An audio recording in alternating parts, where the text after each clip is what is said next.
G'day, Luke in Hobart, Tasmania. How are you this afternoon? I'm great, thanks, Alfonso. How are you? Very good. We're here today to talk quickly about Luke's new exciting book, his second book that he's published. And we've got some images here ready to go. Please tell us a little bit about your book and when it's due. Okay, well, thanks. No, I appreciate the chance to talk to people. It's this is my second book. I released my first book back in sort of 2017, and it the last year or two I started thinking to myself, it's one of two things can happen here. I either need to reprint the first book, or I need to make a brand new book. And it became pretty clear pretty quickly that a new book was due, because like you, we're sort of active photographers. Where the capturing new images continuously, and I feel like in the last few years I think I've captured some nice images, and I wanted to share them with people. So the new book became a project. Started working on it last winter, so sometime around, I don't remember exactly, but June, July, I think, last year we started working on it. We got a lot done last year, but then sort of ended up putting it on hold for a while. And then sort of March, April this year sort of picked it up again, and a few fantastic things happened. Like, even, you can see the picture that's on the screen now of the aurora.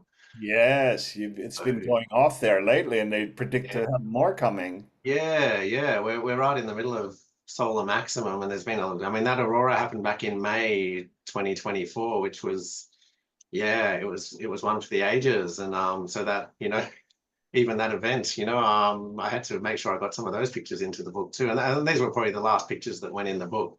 So May 2024, the big aurora, and that's it. That's when the book was basically finished, and it's off at the printers right now, and it's due to arrive in Tasmania in October 2024. How exciting. How many books are you printing? It's a big run. The first book I did 2,000 copies, and this time round I decided to do 3,000.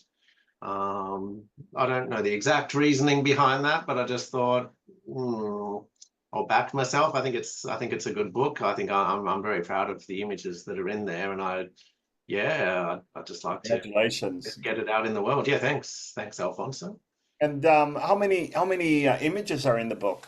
Show us some of them. Yeah, sure, I can start. Yeah, so there's roughly 130 odd. The book's 144 pages, Wow. and basically, there's not heaps of text. So I've set the book up into chapters based on subject matter. So, Yep. for example, the first chapter is all about the mountains. I can show you some of the mountain. So the first chapter is called Mountain Light. So just all the wonderful light and atmosphere you can get in the mountains. The second chapter is about the aurora and the night sky.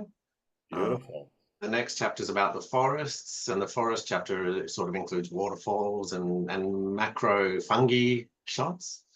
And then there's a chapter on seascapes. So I've sort of covered the whole of Tasmania, based on subject matter. So What yeah, sort of. what size is the book? The is it hardcover, softcover? It's hardcover. It's just about like an A4 sheet, but it's in a landscape orientation, not a portrait one. So Like when your it first book? Yeah, exactly the same. It's basically, if anyone's seen the first book, it's basically almost like a companion to the first book. It's, exactly the same shape, basically the same amount of pages. It's a few pages more. And just a sort of ongoing. The first book was called Tasmania, A Photographic Journey. So I guess this is the next step in the journey, to, if that doesn't sound too cliched. Nice, nice. Not at all. You've been living in Tasmania. You're originally from Melbourne, right? And you've been in Tasmania longer than Melbourne, I guess. Yeah, well, I grew up in Melbourne, so I'm from Melbourne. And I moved down here when I was about 20 years ago, so close to 30. So it's almost half and half. But Um, Tassie's very special to me now. Literally set up a life here with Midori. We've got a nice little house in suburban Hobart, and we've got the whole of Tasmania as a backyard to You're play lucky. in. So Pretty nice office. yeah. And so with all of these beautiful locations, is there a caption to say where you photograph them in each location? Yeah, that's right. Yeah. So like I said before, there's not heaps of text. So every chapter obviously comes with a little page and a number of paragraphs to introduce the mountains or the seascapes. And then yeah, every photo does have a little caption to describe, where it was, or what it's actually a photo of. Nice, nice. Yeah, I don't, it's not a book that gets into like camera settings and so on. It's more about Okay.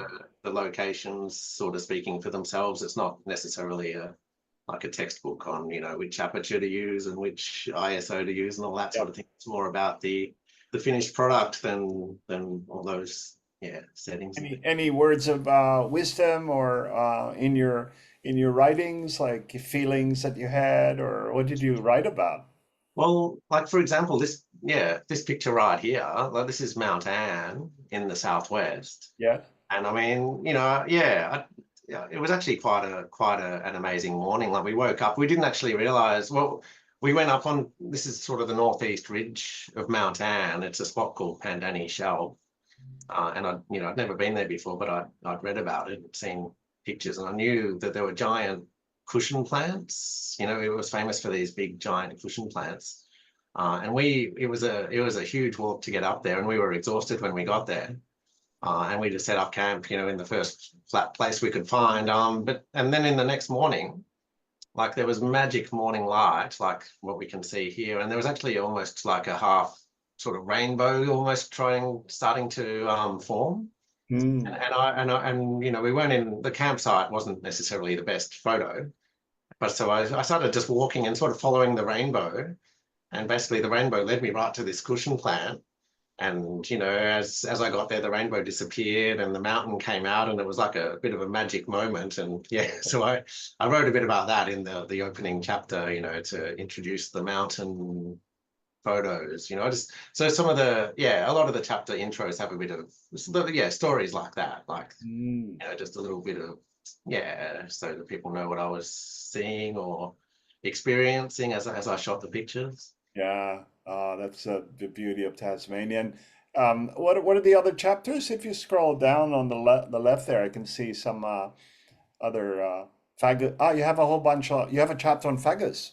Yeah, so that's sort of part of the mountain chapter. So, like the mountain chapter is sort of the wilderness areas as well as sort of Cradle Mountain and the overland track, which, a lot of visitors to Tassie, especially photographer types, love Cradle Mountain. There's so many good things at Cradle Mountain, and including the fagus, the autumn deciduous leaves, yeah, which is it's a real highlight for bushwalkers and photographers.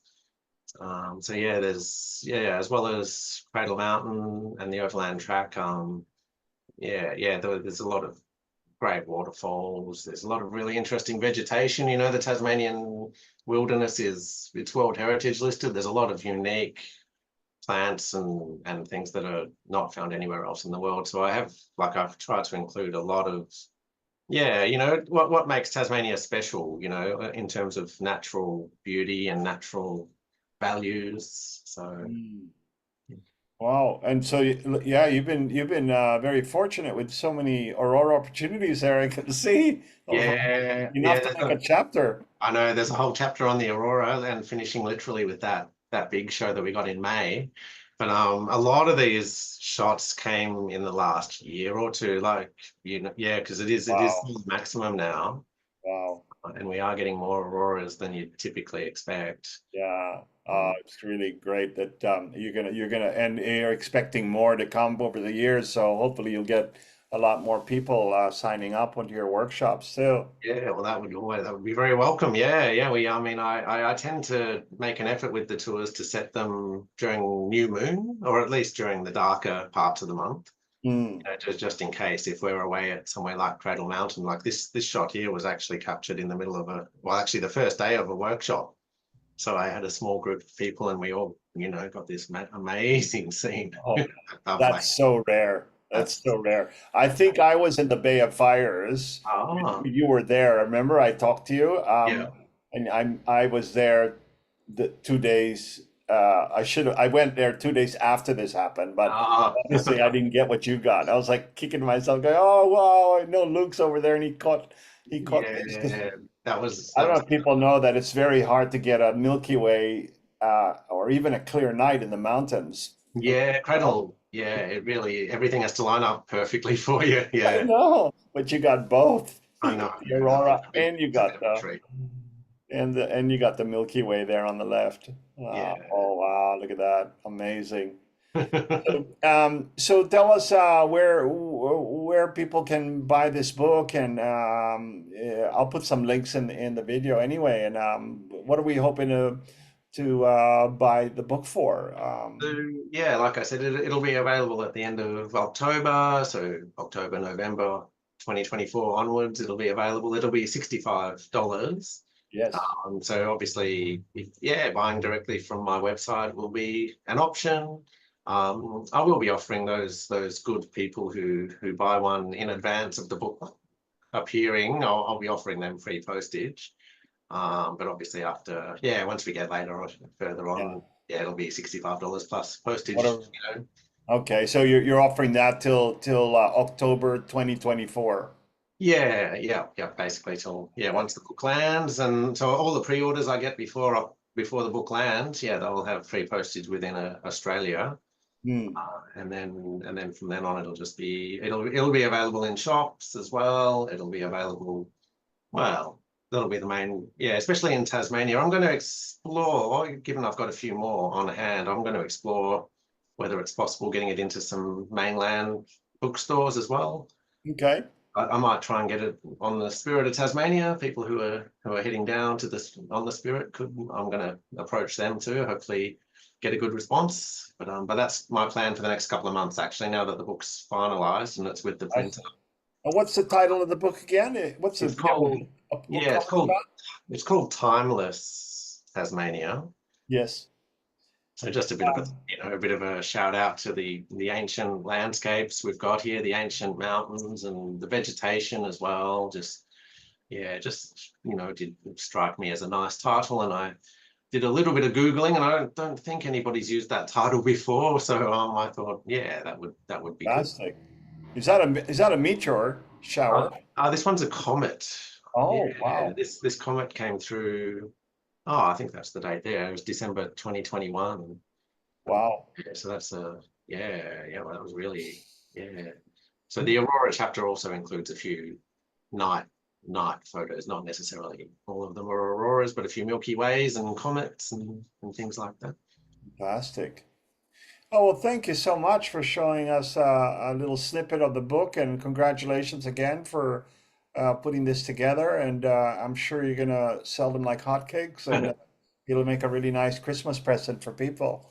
Yeah, thank you, Alfonso. I appreciate the optimism. Yeah, definitely. All right. Definitely. Well, thank you for your time today, and we'll put the links in the YouTube video. And if you like this video, please subscribe. Thank you.